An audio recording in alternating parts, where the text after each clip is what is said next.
Shalom, selamat malam. Perkenalkan, nama saya Yolanda Layura.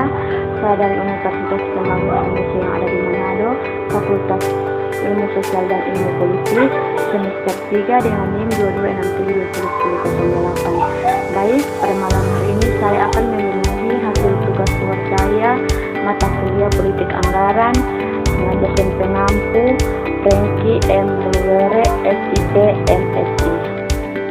Baik, kita masuk pada materi, yaitu politik anggaran. Politik anggaran adalah penetapan kebijakan-kebijakan tentang proses anggaran yang meliputi berbagai pertanyaan, seperti bagaimana pemerintah membiayai kegiatannya, bagaimana uang publik didapatkan, dikelola dan didistribusikan, siapa yang diuntungkan dan peluang yang tersedia, baik untuk penyimpangan negatif maupun untuk meningkatkan pelayanan. Secara umum, publik anggaran dapat diartikan sebagai proses politik yang terjadi dalam penentuan dan pengalokasian anggaran publik. Dasar hukum dari politik anggaran adalah Pasal 23 Undang-Undang Dasar 1945. Pasal tersebut berbunyi sebagai berikut.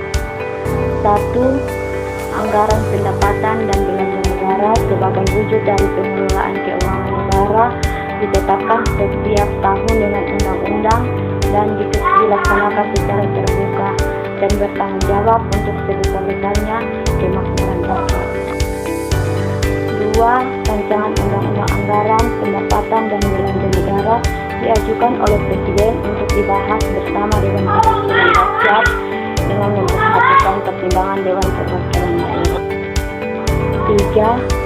Apabila Dewan Perwakilan Rakyat tidak menyetujui rancangan anggaran, pendapatan dan belanja negara yang diusulkan oleh Presiden, pemerintah menjalankan anggaran pendapatan dan belanja negara tahun yang lalu.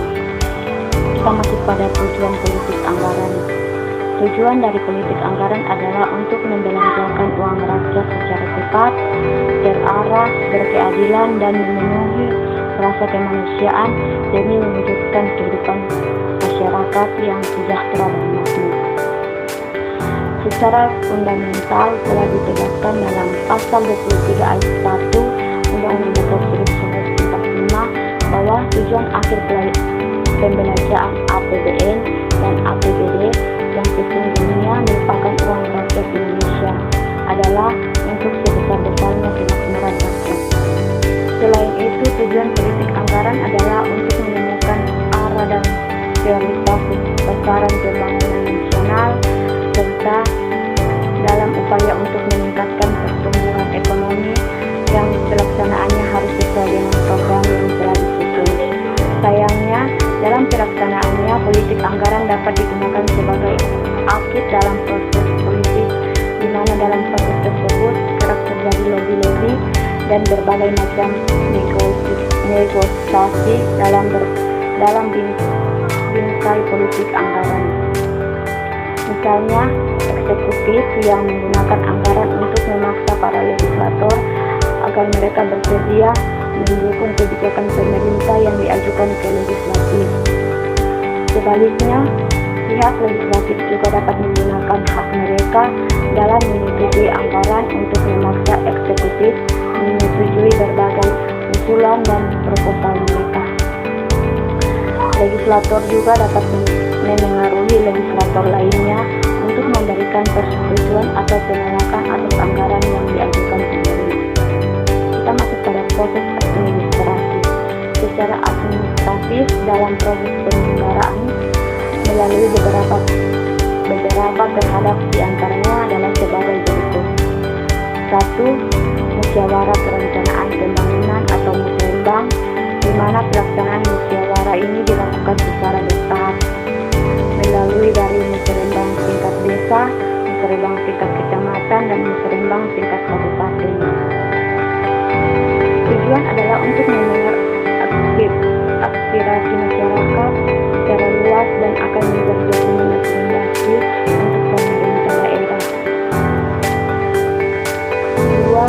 Penyusunan rencana kerja perangkat daerah atau RKPD.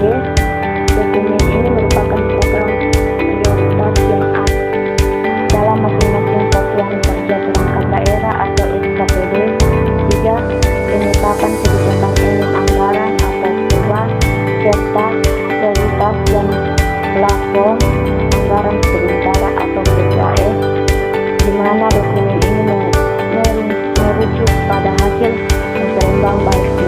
desa sampai tingkat kabupaten yang telah disesuaikan dengan dokumen RKPD.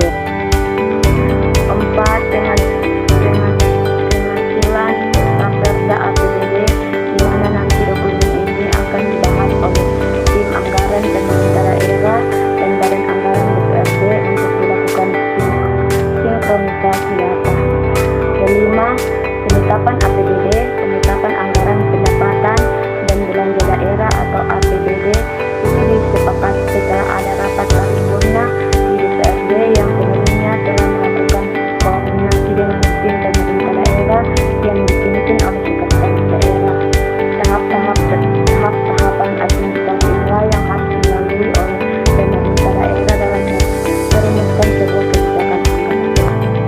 Baik, itulah hasil tugas saya mata kuliah politik anggaran, dan apabila ada salah kata mohon dimaklumi. Shalom, salam. Selamat datang di Universitas Pembangunan Indonesia Manado yang terletak dekat dengan kawasan bisnis Bahu Mall Manado. Tempatnya di Kelurahan Bahu, lingkungan 3 Manado, sangat strategis di pusat kota Manado. Dibangun di atas lahan seluas 2,5 hektar, Universitas Pembangunan Indonesia Manado berdiri megah dengan ruangan 7 lantai, terdiri dari ruangan kelas, ruangan kantor, perpustakaan, laboratorium komputer, laboratorium keperawatan, pengadilan semu, dan laboratorium bahasa, kantin, serta rooftop di lantai atas.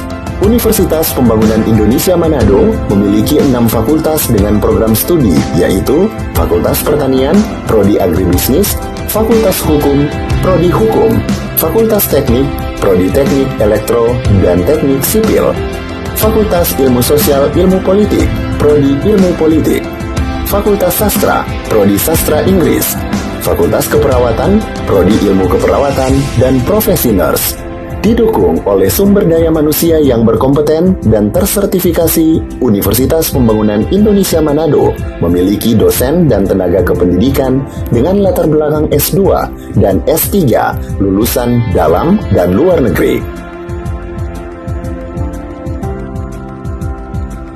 Proses belajar mengajar dilaksanakan dengan teknologi informasi merujuk perkembangan dunia modern saat ini, dilakukan dengan sistem e-learning dan sistem ujian online atau ULAIN.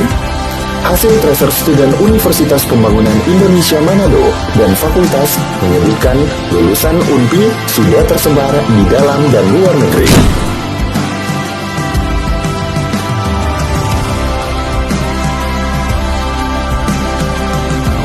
Selamat bergabung putra-putri terbaik bangsa. Kembangkan dirimu, raih cita-citamu setinggi bintang di langit.